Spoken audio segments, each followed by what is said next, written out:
ಬೆಂಗಳೂರಿನ ಜಯನಗರದಲ್ಲಿ ಆಟೋ ಮೇಲೆ ಮರ ಬಿದ್ದಿದೆ. ರಾತ್ರಿ ಇಡೀ ಬೀದಿ ಬದಿಯಲ್ಲಿ ಮಲಗಿದ ಆಟೋ ಚಾಲಕ.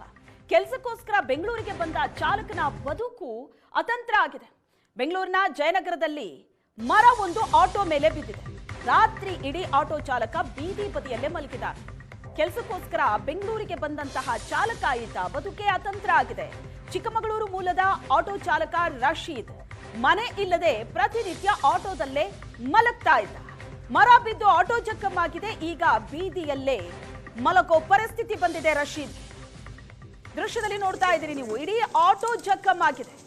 ಮರ ಬಿದ್ದ ಪರಿಣಾಮ ಇಡೀ ಆಟೋ ಕಂಪ್ಲೀಟ್ ನಜ್ಜುಗುಜ್ಜಾಗಿದೆ. ಕೆಲಸಕ್ಕೋಸ್ಕರ ಬೆಂಗಳೂರಿಗೆ ಬಂದಂತಹ ಚಾಲಕ ಆಯ್ತ ಚಿಕ್ಕಮಗಳೂರು ಮೂಲದ ಆಟೋ ಚಾಲಕ ರಶೀದ್ ಮನೆ ಇಲ್ಲದೆ ಪ್ರತಿನಿತ್ಯ ಆಟೋದಲ್ಲೇ ಮಲ್ಕೋತಾ ಇದ್ರು. ಆದ್ರೆ ಈಗ ಆಟೋ ಜಖಮಾಗಿರೋದ್ರಿಂದ ಬೀದಿ ಬದಿಯಲ್ಲೇ ಮಲಗಬೇಕಾದ ಪರಿಸ್ಥಿತಿ ಇದೆ. ನಿನ್ನೆ ಸಂಜೆ ಮಳೆ ಬರ್ತಾ ಇತ್ತು. ಈ ಜಯನಗರದ ಈಸ್ಟ್ ಎಂಡ್ ರಸ್ತೆಯಲ್ಲಿ ಆಟೋ ಚಾಲಕ ಒಂದು ಆಟೋವನ್ನು ಓಡಿಸ್ಕೊಂಡು ಬರ್ತಾ ಇರ್ತಾರೆ. ಅಂತಹ ಸಂದರ್ಭದಲ್ಲಿ ಇಲ್ಲಿರುವಂತಹ ಬೃಹತ್ ಆಕಾರದ ಮರ ಏನಿದೆ, ಈ ಮರ ಏಕಾಏಕಿ ರಸ್ತೆ ಮೇಲ್ಭಾಗದಲ್ಲಿ ಧರೆಗುರುಳುವಂತಹ ಸಂದರ್ಭದಲ್ಲಿ ನಾವು ನೋಡ್ತಾ ಇದ್ವಿ. ಆ ಮರದ ಗಾತ್ರ ಎಷ್ಟು ದೊಡ್ಡ ಮಟ್ಟಿಗೆ ಇದೆ ಅಂತಂದ್ರೆ ಸರಿಸುಮಾರು 40 ವರ್ಷಗಳ ಹಳೆಯ ಒಂದು ಮರ ಇದು. ಈ ಒಂದು ಮರ ನೇರವಾಗಿ ರಸ್ತೆಯ ಮಧ್ಯದಲ್ಲೇ ಬೀಳುವಂತಹ ಕಾರಣಕ್ಕಾಗಿ ಈ ರಸ್ತೆಯಲ್ಲಿ ಬರ್ತಿದ್ದಂತಹ ಆಟೋ ಏನಿದೆ ಸಂಪೂರ್ಣವಾಗಿ ನುಜ್ಜುಗುಜ್ಜಾಗಿರುವಂಥದ್ದು.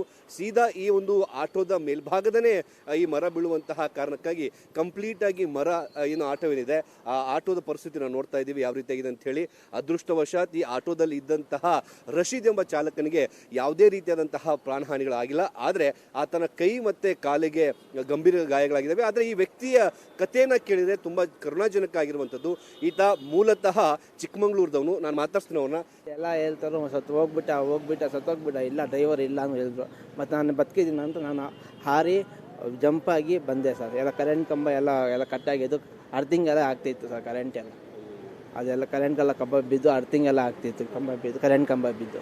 ನೀವು ಎಲ್ಲಿ ವಾಸ ಎಲ್ಲಿ ಮಾಡ್ಕೊಂಡಿದ್ದೀರಾ, ಹೇಗೆ ಜೀವನ ನಡೆಸ್ತಿದ್ದೀರಾ ಇಲ್ಲಿ? ವಾಸ ಏನಿಲ್ಲ ಸರ್, ಎಲ್ಲೇ ಬಾಡಿಗೆ ಸಿಗುತ್ತೆ ಅಲ್ಲಿ ಹೋಗಿ ಡ್ರಾಪ್ ಮಾಡ್ತೀನಿ. ಅಲ್ಲೇ ಏನು ಹೋಟ್ಲಲ್ಲಿ ತಗೊಂಡು ಊಟ ಮಾಡಿ ಅಲ್ಲೇ ಹಾಕೊಂಡು ಮಲ್ಕೊಂಡ್ಬಿಡ್ತೀನಿ ಸರ್. ರೂಮ್ ಮಾಡಿಲ್ಲ ಸರ್, ರೂಮ್ ಮಾಡಬೇಕಂತ ಇದ್ದೆ ನಾನು. ಅಮೌಂಟ್ ಅಡ್ವಾನ್ಸಲ್ಲಿ 20,000 25,000 30,000 ಕೇಳ್ತಾಯಿದ್ರು. ಅದಕ್ಕೆ ಅಡ್ಜಸ್ಟ್ ಮಾಡಿಕೊಂಡು ಮನೆ ತಗೋಣ ಅಂತ ಇದ್ದೆ ಸರ್. ಈ ಆಟೋ ಪರಿಸ್ಥಿತಿ ಏನೀಗ ಏನಾಯ್ತು ಸರ್? ಏನು ಗೊತ್ತಾಗ್ತಲ್ಲ, ಇನ್ಶೂರೆನ್ಸ್ ಲ್ಯಾಪ್ಸ್ ಆಗಿ 1 ತಿಂಗಳ ಮೇಲೆ ಆಗ್ತೈತೆ. ಈಗ ಪೊಲೀಸವ್ರು ಹೇಳ್ತಾರೆ ಇನ್ಶೂರೆನ್ಸ್ ಇದ್ರೇ ಕ್ಲೈಮ್ ಆಗೋದು ಅಂತ. ಏನು ಮಾಡೋದು ಗೊತ್ತಿಲ್ಲ. ಈಗ ರೆಡಿ ಮಾಡ್ಬೇಕಂದ್ರೆ ಎಷ್ಟು ಕಷ್ಟ ಆಗ್ತದೆ ಅದನ್ನು ಗೊತ್ತಿಲ್ಲ. ಎಲ್ಲ ಫುಲ್ ಹೋಗ್ಬಿಟ್ಟಿದೆ ಸರ್. ಏನು ಮಾಡೋದು, ಇಲ್ಲಿಂದ ಬೆಳಗಿಂದ ಇಲ್ಲಿಂದ ಅಲ್ಲಿಂದ ಇಲ್ಲಿ ಹೋಗ್ತಾ ಇದ್ದೀನಿ ಸರ್. ಏನು ಮಾಡೋದು, ಎಲ್ಲಿ ಎತ್ಕೊಂಡು ಹೋಗೋದು ಅಂತ ಗೊತ್ತಾಗ್ತಿಲ್ಲ ಆಟೋ. ನೀವು ನಿನ್ನೆ ಎಲ್ಲಿ ಮಲಗಿದ್ರಿ ಸರ್? ಈ ರೂಮ್ ಇಲ್ವಲ್ಲ? ಅಲ್ಲೇ ಮಲಗಿದೆ ಸರ್. ಅಲ್ಲೇ ಮಲಗಿದೆ, ಅಲ್ಲೇ ಹಾಕೊಂಡು ಮಲಗಿದೆ ಸರ್. ರೈಟ್ ಹಾಸ್ಪಿಟ್ಲ್ ಹೋಗಿದೆ ಸರ್. ಇಲ್ಲಿಂದ ಸ್ಟಿಚ್ ಹಾಕಿದ್ದಾರೆ ಸರ್. ಕೈ ಎತ್ತಕ್ಕಾಗ್ತಾ ಇಲ್ಲ. ಅಮ್ಮನಿಗೂ ನೀನು ಗೊತ್ತಿಲ್ಲ ಸರ್. ಫೋನ್ ಎಲ್ಲ ಹೊಡೆದೋಗ್ಬಿಟ್ಟಿದೆ ಸರ್. ನಂಬರೂ ಜ್ಞಾಪಕ ಇಲ್ಲ ಸರ್. ತಲೆಗೆ ಇಟ್ಬಿಟ್ಟು ನನ್ನ ನಂಬರ್ ನನಗೆ ಜ್ಞಾಪಕ ಇಲ್ಲ. ಹಂಗಾಗ್ಬಿಟ್ಟಿದೆ ಪರಿಸ್ಥಿತಿ. ಏನಂತ ಗೊತ್ತಾಗ್ತಾ ಇಲ್ಲ ಸರ್. ಯಾರೋ ಒಂದು ಸ್ವಲ್ಪ ಹೆಲ್ಪ್ ಮಾಡಿದ್ರೆ ಚೆನ್ನಾಗಿರ್ಬೋದು. ಏನಂತ ಇಲ್ಲೇ ಕೂತಿದ್ದೀನಿ ಸರ್. ಬೆಳಗಿಂದ ಏನು ತಿಂದ್ರೂ ವಾಮಿಟ್ ಆಗ್ತೈತೆ ಸರ್. ಟೀ ಕುಡಿದ್ರೆ ಟೀನೂ ವಾಮಿಟ್ ಆಗ್ತೈತೆ ಸರ್. ನಾನು ಬದುಕಿದ್ದೆ ತುಂಬ ಸರ್. ಇಲ್ಲ ನಾನು ಎಲ್ಲರೂ ಹೇಳ್ತಾರೆ ಹೋಗ್ಬಿಟ್ಟ ಸತ್ತೋಗ್ಬಿಟ್ಟ ಇರ್ಬೋದು ಅಂತ ಹೇಳ್ತಿದ್ದಾರೆ. ಈತ ಇದೇ ಆಟೋವನ್ನು ನಂಬ್ಕೊಂಡು ಜೀವನ ನಡೆಸ್ತಾ ಇದ್ದ. ಆದರೆ ಈಗ ಇರುವಂತಹ ಆಟೋ ಕೂಡ ಕಳ್ಕೊಂಡಿದ್ದಾನೆ. ಇನ್ಸೂರೆನ್ಸ್ ಕೂಡ ಲ್ಯಾಪ್ಸ್ ಆಗಿದೆ. ಈಗ ಮುಂದೇನು ಅನ್ನೋ ಒಂದು ಪ್ರಶ್ನೆ ಕೂಡ ಈತನಲ್ಲಿ ಕಾಡ್ತಾ ಇರುವಂಥ. ಕ್ಯಾಮ್ರಾ ಪರ್ಸನ್ ಮಹೇಶ್ ಜೊತೆಗೆ ಮುತ್ತಪ್ಪ, ಏಷ್ಯಾನೆಟ್ ಸುವರ್ಣ ನ್ಯೂಸ್, ಬೆಂಗಳೂರು.